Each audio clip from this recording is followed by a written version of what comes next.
Earlier, we started a makeover in this backyard featuring a simple pergola knocked up out of treated pine sleepers. Gave it a coat of paint and started laying the sandstone. All we're going to do now is point it up, dress it up and plan it out. Wet everything down first. The inside is more important than wetting the top. Sandstone's very porous, it'll draw all the water out of your mortar mix and then it'll crack. But if it's wet, it won't draw it out as quick.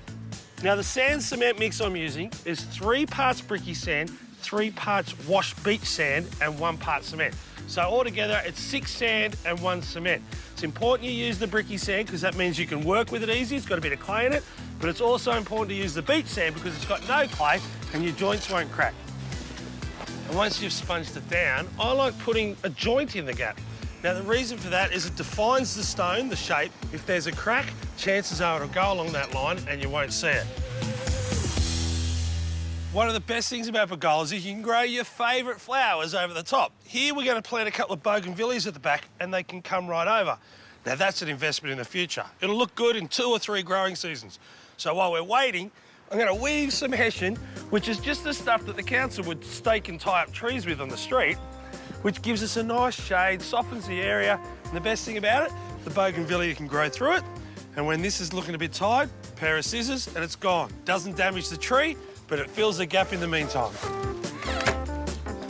Little haircut to tidy off the edges, beautiful.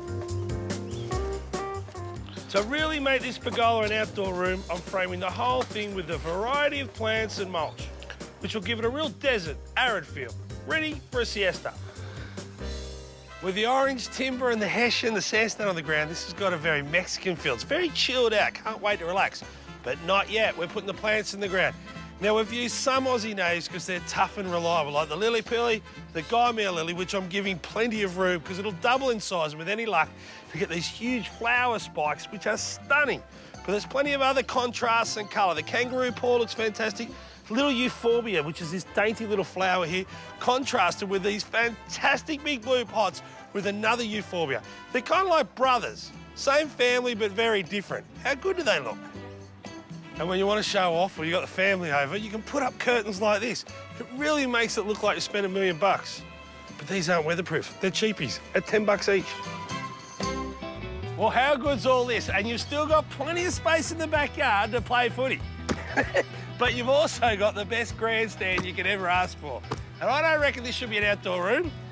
I reckon it should be an outdoor bedroom. Hodges, he beats one. He's playing for his country.